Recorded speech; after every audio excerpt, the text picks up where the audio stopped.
How good can the Sonic 3 movie actually be? A simple enough question, right? Yes, but also no. Join me as we break down some of the factors that lead into the Sonic fandom hype surrounding this latest cinematic adventure, and stick around to hear some of my own predictions at the end of the video. If you're an old school Sonic fan like me, you've undoubtedly played Sonic Adventure 2, a game that I regard as one of the best Sonic games ever made. While we can debate all day long about how good the game itself actually is, we're going to focus solely on the story, which interestingly enough is the main inspiration behind the Sonic 3 movie. What made Sonic Adventures 2's story so compelling?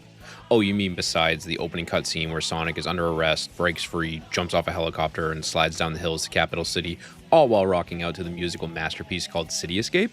That's not good enough for you? I'm just kidding, just kidding. Of course, the biggest reveal from this game was our first introduction to Shadow the Hedgehog, the anti-Sonic with a tragic backstory and drive for revenge.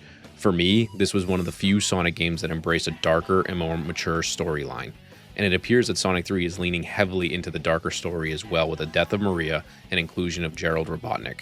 I'm extremely curious if Gerald ends up being anything like his game counterpart by wanting to destroy all of humanity. Remember the very first Sonic movie trailer with this horrifying thing?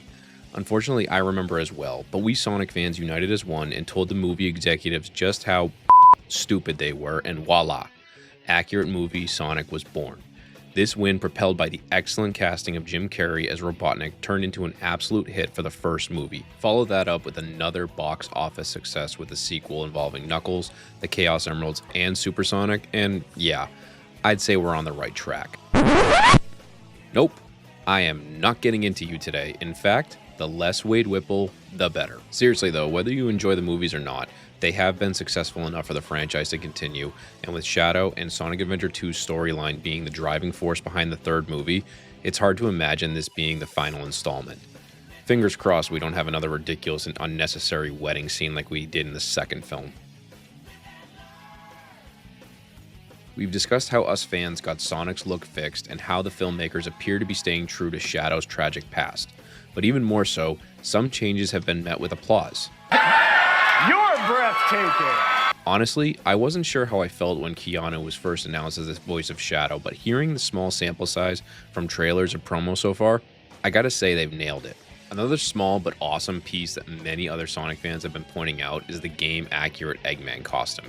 It's been incredible to see the evolution of Jim Carrey from the first movie to what he'll be portraying in this latest outing. Shout out to Fat Eggman in the trailer.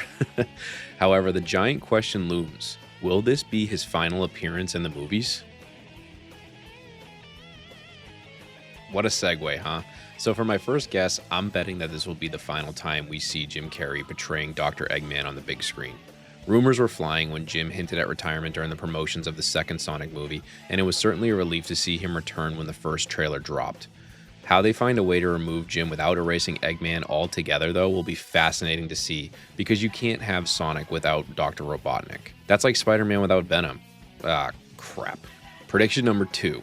Metal Sonic and Amy are both introduced at the end of the movie. It's been announced we'll be treated to a new character at the conclusion, and I think we get more than just one newbie thrown our way. This would be a great way to alleviate some issues with my previous prediction of no Dr. Eggman going forward. And my final prediction is one that might break some hearts. I don't think we're going to see our old friend the Bio Lizard.